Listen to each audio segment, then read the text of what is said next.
But what I did was I took any opportunity that I could afford myself to be on Mm-hmm. TV. What is your part in this big machine? And if you can Mm-hmm. understand that and fulfill that part, put people in positions who are better than you, and then get out of their way. Are you in it for the right reasons? Do you love this craft? Mm-hmm. And are you willing to dedicate your life to it? I know something and I'm going to keep it to me and not Mm-hmm. tell anyone else. That is not only reductory as hell, but it all. Hi there, I'm Camilo Torres, and welcome again to Flow Community Podcast. In here, we're going to have amazing conversations with the beautiful people that has joined our community. We're going to get a lot of inspiration from their life journeys, their creations, their passions, because we believe that when you share your unique story, you can be an inspiration to others. So please enjoy this new episode. And also, I would love to invite you to join our community. And if you would like to be part of this podcast, please go for more details to our website, flowwithcommunity.com. Thank you. So please welcome Jason Matthewson. Hi, Jason. Hey, Torres, how's things? Good, good. Thank you so much for being part of this podcast and Of course. also for joining the community. My pleasure. Thank you for having me. It's a pleasure to come down and talk. I mean, look, I'm always happy to talk about film. It's what we love, and I do think that talking about it and talking about some of the perhaps issues, we'll say, that the industry has is nothing but a good thing because it really helps us to fix those and to create a more welcoming and open place to be creative and do business. So, okay, great. And please explain to me. I'm not in the film industry. I know you are. I would like to know, like, what are you doing? What is your projects? I know that you have. I mean, we have a post, a flow post, from you. But anyway, please explain what are you doing and yeah, how is your industry and how that express in terms of the creativity world and yeah. Mm-hmm. I mean, how's the industry? Our industry has went through a huge shakeup in the last year and a bit now at this point, and honestly, it's a little bit overdue. Um, uh, I've been in the film industry literally my whole life. I started Mhm. off as I'm an actor, producer, and a writer. I started out as an actor as a child. Did all the typical things you'd expect, plays at high school and musicals in the local village and the local theatre. And honestly, well, first of all, I'm from Donegal in the northwest of Ireland. It's a place called Rathmullen, tiny little village. Mhm. Um, when you are from some smaller places, you don't often have the same availability of options as say we do in London here Interesting. now. Yeah. So quite honestly, I got into theater because it was one of the only avenues available to me to be creative and to act. Oh. Um, I've always, I mean, I'm an avid film lover. I adore movies and television, and of the two sort of disciplines, if you will, theater or screen. I knew that was always the direction I wanted to head, but had no idea how to begin to even break into that. I had no clue. Film school doesn't tell you anything about that. It tells you how to create a character, but not where to go to deliver that character. So getting into theater for me was something that I did as because I had the opportunity to do so, and I essentially, I mean, I tell the story and I've told it before, like anecdotally or as whimsically, but Patrick, one of my best mates from back home, he's an actor as well. He's doing very well in the theater world in Belfast. He and I, at one point, we did 12 stage productions in 1 year, which is Wow. insanity. I mean, we were running around from rehearsal to rehearsal, going, I can only give you 20 minutes. I got to run off to another part of town, to another hotel room somewhere to go and do another hotel event space, to go and do another rehearsal. So it was years of that. And I grew up on the stage, uh, just for want of a term, and learned a whole lot about myself in the process of that. I got to meet and work with some amazing people over the years. How Uh, how how old were you? I started off when I was a child, like 3 months old. Oh wow, Yeah, I okay. mean, I tell So how your parents, I mean, are your parents from the industry as not at well all, or not okay. at all. I have a huge amount of music in my family. Okay. As Irish people, there's just music, and it's a massive part of our culture. So, Nice. in my family, and I have 101 first cousins on my mom's side, Wow, okay. massive, a huge amount of them. Uh-huh. So there's a huge amount of my family who's in music, but as a pastime, as a something not professionally. My brother is a professional musician. He lives in Brighton and he's on tour all the time. And now, in more recent years, one of my cousins has gotten into producing and acting, and he's in fact Danny, bravo brother. He just had his premiere of his film The Line at the Dublin International Film Festival a couple of days ago. So very proud of him for that. Which is where I started off with one of my biggest premieres in Ireland in 2009. Was also at the Dublin International Film Festival for a movie called Wow. Black Ice. So um, lots of music in my family, but at the time I was the only one, with exception of two of my cousins, Anne Marie and Caroline, who work behind the camera for RTE, which is basically Ireland's BBC, and Mm-hmm. also a network over there called Tina G or TG Cahir. It's an Irish language network. So the girls worked there as producers and on occasion sometimes on camera presenters. But the film world in like movies and television, I was the only one at the time was in that, and as I said, myself and Danny are exploring that now. But it's been a long time, yeah, a long time. Started off in theater for years, Nice. and then moved into TV. Again, it was kind of. It's not like I don't have this story like, oh my god, I went to a casting and all of a sudden I was Daniel Radcliffe. No, that didn't happen. But what I did was I took any opportunity that I could afford myself to be on Mm-hmm. TV, and that started out on the various TV networks in reenactments for, crime scene reenactments and like these kind of things, and Mm-hmm. little bit parts and little like glorified extra parts. Quite honestly, in a bunch of TV stuff, and then you start to understand. And I You guess start you learn from all those experiences. absolutely, Yeah. absolutely. I mean, I've said this just yesterday. One of my greatest assets as an actor is becoming a producer Mm, because I okay. understand the industry, and it's surprising how many people in our film industry, between the directors and the writers and the catering and everything that exists between on the spectrum, that haven't got a Scooby Doo what our industry is, because it's the entertainment business. Right. People always lean on the entertainment bit, the performance side of things, but they rarely understand the business side of things. And being a producer, you have to understand that. And that's a huge asset for me as an actor, because I now know as an actor what the producer and the filmmakers need from me. I understand what my position is in this hierarchy of a film or a TV show, for that matter. Same principle. Um, and it And what take allows. you to go into that journey? Because you were an actor first, Mhm. and then what makes you select like going to producing? Well, I've never wanted to be a producer. I'd be lying if I said now that I don't really enjoy it, but it's a completely different thing. It's like it's a yin and a yang. You know what I Mm-hmm. mean? It's like, although producers are absolutely creative, because you have to be, um, it's not considered one of the creative Mm. jobs within a film. The creatives are the filmmakers, the actors, the directors, the writers, the costume, the hair and makeup, all this stuff, cinematography, etc. But the producers and the all the people on the business side are considered the business side of the film. Although creativity often transitions into the business side, sometimes out of necessity. So I never wanted to be a producer. I honestly, I started producing out of necessity, honestly, like I did most things. I did theater because I wanted to do it, but I did the theater that I was offered out of necessity, and then Right. you build as Okay. you go. I mean, I didn't start off doing the play that I wanted to do. I didn't start off doing the Mm-hmm. TV show I wanted to do, but you do what you can get.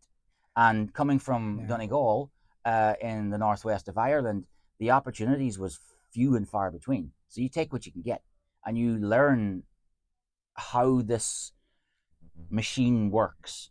And me personally, I think looking back now, I think that the producer in me was always there, and I Mm-hmm. think that he was always there and yet to be born. Because when I was on a film set, as an actor, you often, well, I could tell you exactly how it happens. When they yell cut, somebody will come over and you'll be pampered and you'll be swept off to a green room or a trailer or something, and all of this. That wasn't for me. I wasn't interested in, like, on occasion if it's freezing cold, yeah, I'll enjoy that. But I would always be like, when I'm done with my bit for now at least, I don't want to go back to a trailer or some hotel room or just sit there and talk to the other actors and watch telly or whatever. I was going around all, the crew, and Mm-hmm. learning, understanding. I was like, okay, you're the camera people. I get that broad strokes camera, but I don't know what half of you are doing. Like, Yeah. how is it that you're getting these shots? And if you can understand how the camera works, then you understand how the DOP gets these amazing shots of the actors. How, like when they just turn around, you just capture Benedict Cumberbatch perfectly in that moment. That's an understanding between, in this hypothetical, Benedict and whoever the DOP is. Mm-hmm. They need to understand that, and Benedict needs to give the DP that moment to be caught, Mm-hmm. right? If Benedict is not Interesting. doing that now, to continue using him in this hypothetical, if he's not giving the camera what it needs, then it's very, very difficult to capture that. And what you ultimately do is you just elongate the shoot, and it just becomes a more laborious task. Whereas if the actor knows what his or her position is and what the filmmakers need out of that actor, Mm-hmm. and if you understand how to give that to the crew, then the crew then will capture that, whether it's camera, sound, or whatever it might be, and and in that you become a massive commodity to a film crew, because they'll be like, not only did that actor give a good performance and deliver the character, which is what they were paid to do, but they give us everything that we need. And they give it to us without us having to ask, because they understand how this process works. And if you give the camera lots of options, you ultimately then give the editor lots of options. Because remember one thing, everybody on a film set, all of them, is there to make you look good. Period. The end. And I feel like, I mean, thank you so much. This is a lot of knowledge. For me, that I'm not in the industry, but I feel like in life, everything that you learn, every experiences, being multidisciplinary Mm. in like learning from everything, then you're whatever you're working, you take all those experiences and you make it better because you see life from other, you Mm-hmm. see you see the world with all the eyes, and then you produce something very significant. I mean, performers and on-camera people are both massively important and a little part of the process in the same breath. Um, they're massively important in terms of, like, we can't make a movie without them.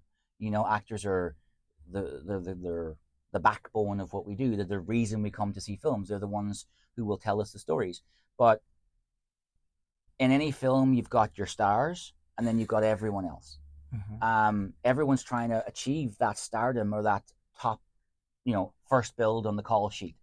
Everyone's trying to get there, but you have to understand what is your part in this. And I don't mean what your part as in the character. What is your part in this big machine?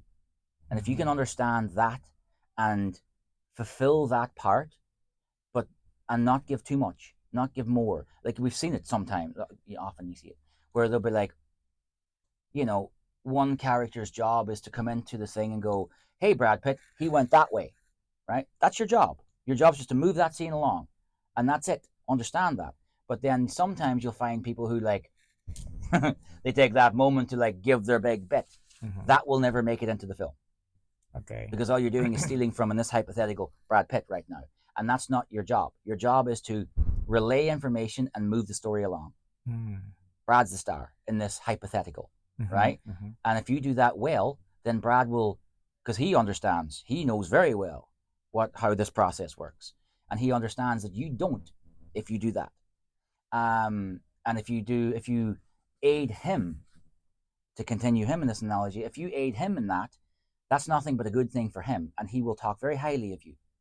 Um, I won't give That's very specific interesting. examples, but there's one lady in particular, she's an amazing actress, and she did exactly that in one of Brad's films, and now she's done 4 films with him Hmm. Wow. because she understands what her position in the thing is, and because she learned that in film number 1, she was here. In film number 2, she was here, and in film number 4, she's opposite him. Wow. Interesting. So it's a progression. You have to understand what your part to play is in this, and do that Mm-hmm. to the best of Mm-hmm. your ability, and do it without any ego or divaness or any of that stuff.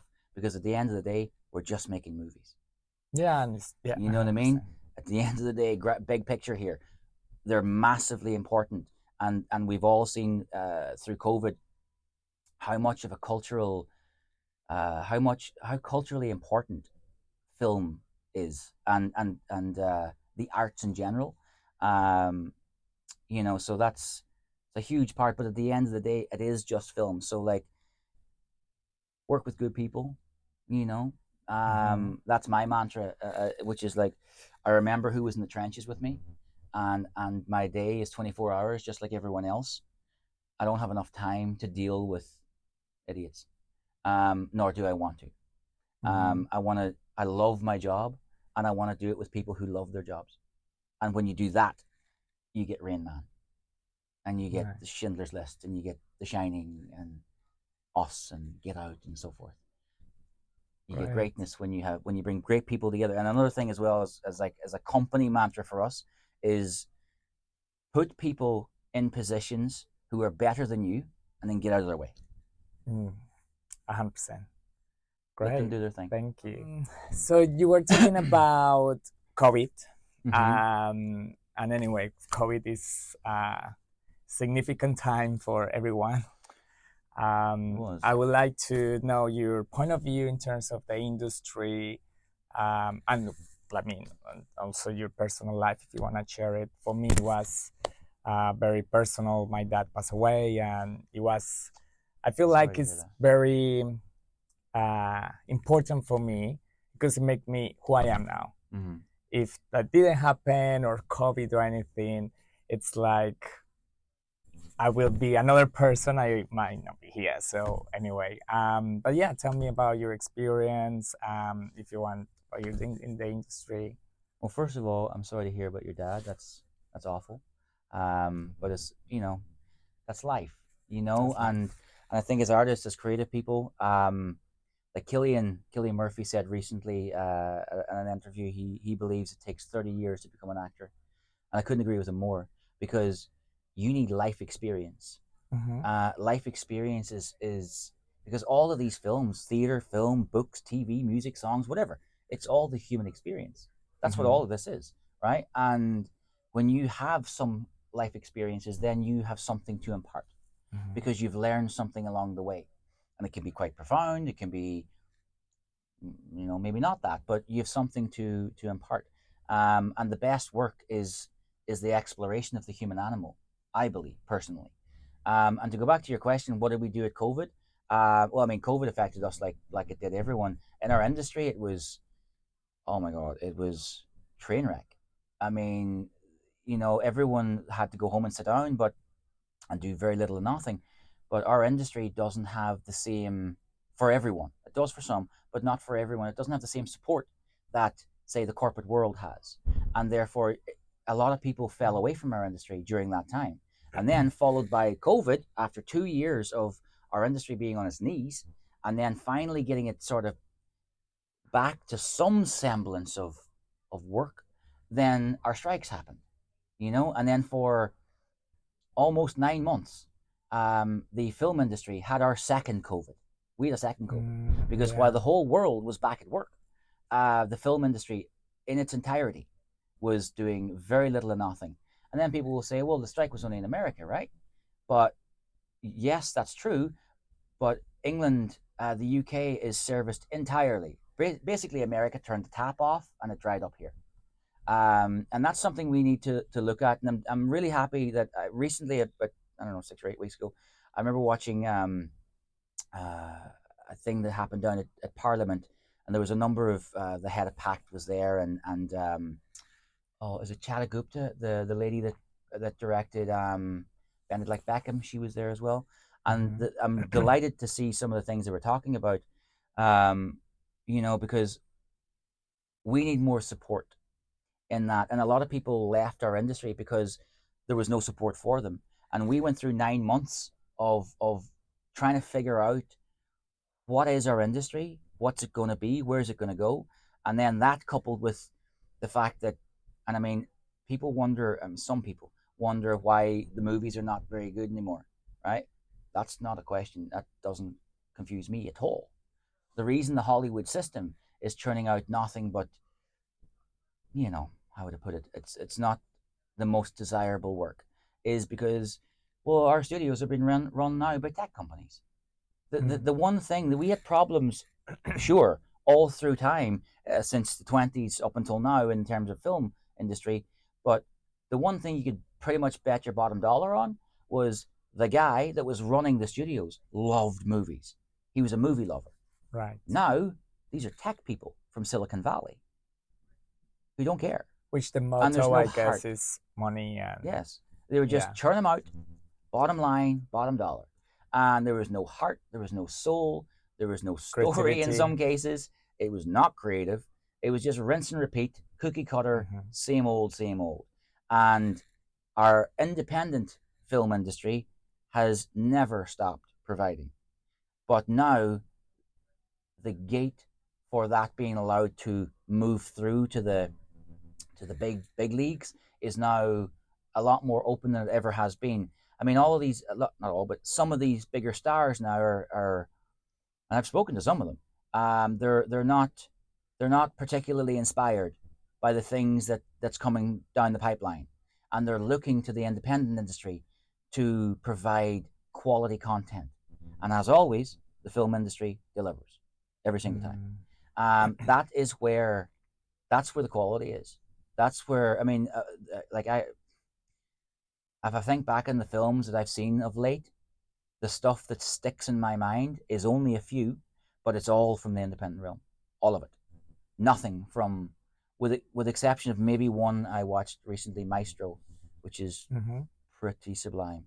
Apart with exception of that, but again, that's because, well, at least I think, in my opinion, that's because at the helm of that you had Bradley and Carey, and they love film. And Bradley orchestrated this. So it wasn't just his performance; it was his direction. It was his. He's also the producer of it too. So that's his thing that he created. And because he comes from a place of love of film, you get great films. And I guess everything when you just in throw life, money if at you it, produce something with love and creativity, then the result is going to be great. But then when your motto is money and to do and see what you can take out from people, then the product is going to be like terrible. Terrible. And again, I'll tell you the one thing of all, and this is a cardinal rule, and Hollywood's been breaking it willy-nilly for years. They treat their audience like they're stupid. They think that these people that's watching their films are going to go in and pay $25 for a ticket and watch a pile of nonsense and go, this is great. Audiences are very smart, and they do not take kindly to their time being wasted. It's, for a lot of people, for most of us, $25 for a movie ticket's a lot of money. Yeah. And if you're going with, say, your wife and maybe two of your kids and some popcorn and some candy and some chocolate and whatever, that's £60 to go catch a movie. It better be good, and that's not been the case in the stuff that's coming out of the Hollywood system. As a juxtaposition, the stuff that's coming out of the independent realm is amazing, fantastic, and like super, super good work. Really, really good. And now the big stars, a lot of them, are looking back to the independent industry, asking them to provide again. And we will provide. We always do. We need some of your big famous faces to help us in the areas that we struggle with, which is finding the investment for these films, finding a release for these films. When we create films, as Brad Pitt said, that is being consumed like TV dinners, it's just like, gump, gone. forgotten Mm, about. mhm. That's not how we should be consuming films. There's far too much. We're way oversaturated with stuff that's not as good as it, nowhere near as good as it should be. I mean, if I asked you to tell me about a couple of films, you'll go back into your mind and you'll remember stuff you watched as a boy. Like I watched Footloose, no joke. Like more, we wore the tape out. That's how long ago it was, a VHS Mhm. tape. We wore it out. Right? And Kevin Bacon is still to this day one of my favorite actors. And I remember that movie very fondly, as I do many, many others, because they're made with love and heart and humanity. Yeah, I feel like, and if you ask me a question, I'm very bad with names of films. Sure. But if you ask me that question, I think I will remember a film or TV series that it has a storytelling and it has something that you can learn from it. I don't watch anymore films that it's very empty and because it's also my waste of time. Mm-hmm. And then I prefer to watch something that I can learn from it. There, I feel like a lot of times with the stuff coming out of Hollywood, they're going into it completely in the wrong way, because they're going into it orchestrating the outcome, and they're creating these things to align with a particular agenda, or align with um, things that are popular within the zeitgeist right now, align with groups that are disenfranchised for whatever reasons. And if you go into that trying to appeal to an agenda or a group or whatever, no. You need to go into this and you need to impart something without an agenda. Like the best work is always like, here it is. This is Mhm. it, Mhm. right? And I tell it to you in an honest way. And in that you'll find a lot of times it could be quite profound. In that you'll find your message. When I tell you, think about this, go here, do that, feel this way, it's not going to work. It never does. And Yeah. the people are too smart for that. And that again takes me back to the cardinal rule. Hollywood's breaking the cardinal rule of treating their audience like they're stupid, Mm. and they won't survive that. They won't. It's plain to see. Yeah. It's plain to see. They're, you know what I mean. They're like, I don't like to. I won't, but I don't like to specifically mention anything in particular. But boy, oh boy, I mean, they are changing characters, beloved characters that has that you and all people of our age have grown up on, and some from before that. Beloved characters being changed to fit an agenda, so one Mm. person can say a line. You're not going to Interesting. survive that, Yeah. and that is case in point. I won't say the name of these things now, but do a bit of googling. You'll find it out pretty quickly. You won't survive that, Okay. you know. And the juxtaposition of that is if you go into these things with honesty and go, I want to try and make the best story that I can make right now, and I don't have an agenda. I'm not trying to appeal to anybody. I'm trying to make the best movie that I can. That often is where you get your greatness, Mm-hmm. and that is also always where you find the great talent. Always. Yeah. Wow. Thank you. And then what about your future projects? What if you can tell us something about it? Yeah. I mean, like, I don't Whatever you can say. want to be that guy and go, oh, I can't talk about it. But no, there's a lot going on right now. I mean, look, we are. I just want to say first and foremost that we are incredibly grateful Mhm. to. It's years of work. Like I mean, years of work, and a lot, a lot of really tough times, a lot of uh, less than stellar moments, continual, perpetual rejection.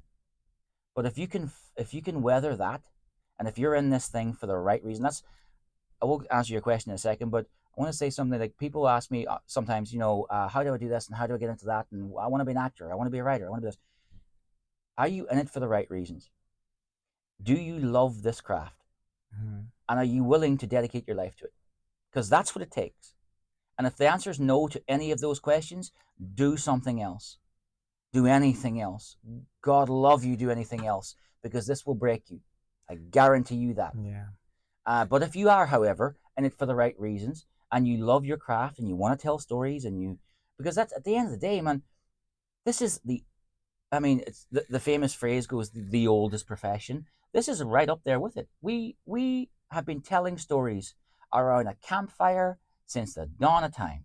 Mhm, We literally did it in a cave with shadows, the famous mhm. Plato thing.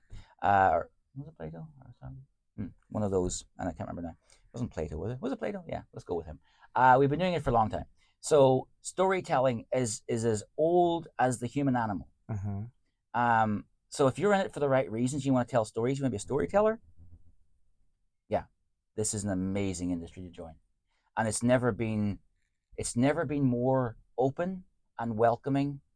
You have to bring talent though. You do have to bring something to the table because everybody wants to be famous these days, right? And that's what I say for the wrong reasons. If you just want to like live in a mansion and drive a Ferrari, go be a banker, you Mhm. know, or do something else, right? But if you want to tell stories, those things, as trivial and as whatever as they might be, that's the that's the cherry on top. That's what you get for doing this. But know that you will be behind all of your classmates for years. And you will watch them go off and have families and get jobs and buy houses and get married and do all of this societally correct stuff. And you're just like a flag in the wind. And a lot of time you never know where the hell you're pointing, what to do or where to go. Mhm. But if you're doing it because you love it, that will come across. It will. 100%. Speak to anybody that your passion for what you do, doesn't matter what it is you do, that will come across. If you have a passion for something and you talk about that thing, that will transition. Complementing what you said, I think that when, like, to do something with love and passion, and one of the signs is like the energy that gives you, Mm-hmm. and this energy just is a motor of like continuing and trying and and going to any direction. And if that energy finish, well, you have to listen to that, otherwise it's not your Mm-hmm. path, it's not the thing what you call or your Mm-hmm. Your purpose in life, calling, I yeah. guess. Yeah. I think you know. I think you know that people can feel the energy around them. You know if it's right or not. Um, and like particularly of late, I've been paying more attention to the sounds a bit woo woo, but like the energies of and the universe and like I I really do like I've seen it happen in Mm-hmm. front of my eyes. Manifestation, like I've literally seen it happen in front of my eyes. So it is real. Mm-hmm. It really is. And if you go out there with a sunny disposition to make it a bit funny, um, and you go out there because you love what you do, you want to impart something, and there's something that you want to say to the world, and you have stories that you want to tell, and you go out there with a good vibe, good energy, be open and welcoming, be forthcoming. It's everything's a two-way street. As we were saying Agree. just off camera a second ago, like this whole thing, I know something, and I want to keep it to me and not Mm-hmm. tell anyone else. That is not only reductory as hell, but it also it doesn't. That's the old system. Mm-hmm. That's how Hollywood used to be, and perhaps in some ways still All is. But industries. all industries, yeah, really. But if you go out there wanting to create a group, wanting to find your professional family, if you will, you'll find them, Mm-hmm. and we have. And as I said earlier, I remember who's in the trenches with me. Um, and those are the people that we will protect all the way along and give them their opportunities as well, because that, as a producer, that's the one job that I take really seriously, and it's I have an opportunity to create opportunities for other people That's and special. give those opportunities to people who deserve them and people who've worked for them and people who, as I said earlier, bring something to the table. And you might be sitting there going, well, I've never done a movie or I've never been on a TV show. That's not what you have to bring to the table. A good person is what you Mm-hmm. have to bring to the table. You can Amazing. build on that. Your films will come, your theater will come, your TV or whatever the hell, that'll come. Start off with being a good person Perfect. and being honest. and that will serve you incredibly well. Um, our industry works at a million miles an hour, and therefore, some of the people who sort of call the shots to some extent, they have no time for BS, none, and they can spot that a mile away. Be a good person and Nice, thank you. genuinely want to be there and want to learn, and that will serve you massively well. That's a great advice, I think, for everyone, Yeah. even for me. Thank you so much. And to end, where can we find your work and where can we find about you? I mean, we have what can I say? We have some really exciting things going on right now. We have a couple of movies and a TV show. I think that's about all I can say for now. That we're putting together. Um, there's going to be a lot of stuff coming out next year, but you can go to our website, Market Productions. We're on the socials, on all of those places. You can check us out. We have a YouTube channel actually, which some of your viewers might find helpful, because we actually put out a full A to Z course of the Oh, movie making cool. process, What is and the it name of the channel? Market Productions is the channel, and you can find it on YouTube, and it's a full A to Z, and it breaks down. I think there's 15 modules within it, and it breaks down each of the processes along the way. And here's the thing as well. I'll say also is, a lot of people go into this industry thinking, oh, I want to be a writer, I want to be an actor, I want to be a director, say whatever, and then you're in it for a second, and you go, actually I want to be a DP, or I want to be costume mistress, or I want to be costume person, should I say, or I want to be whatever it is. So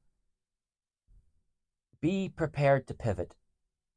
Nice. That's like one of the big cornerstones of this industry. Be prepared to pivot, because if you can, you'll do well.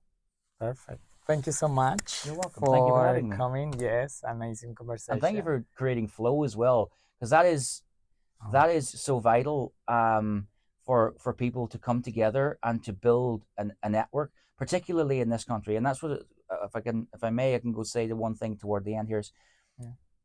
during the strikes, and I'll just leave on this, and this I think is, yeah, during the strikes, the gross domestic product, so the movies made in the countries, about the countries, in France, Italy, Spain, and Germany, they were able to prop up their not having American content, and they survived incredibly well during the strikes.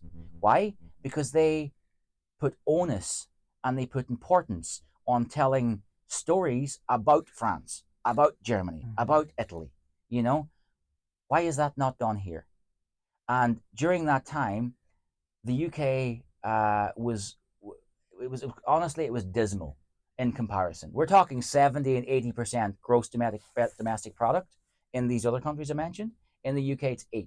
And I don't bring that up to like, bang the UK in the head. Maybe I do, to the extent where I want them to wake up. This is an amazing country with some of the world's greatest filmmakers, and maybe the world's greatest infrastructure for film. Hence why all the big American companies, HBO and Showtime and blah, blah, blah, are all coming here. We have an incredible filmmaking community, both in the people who's in it and the facilities we have to support that. We need to be making more British content, because there's many a British story that has got nothing to do with gangsters or the royal family. 100%. 100%. Thank you so much. And thank you everyone for listening to this podcast. Thank you. Bye.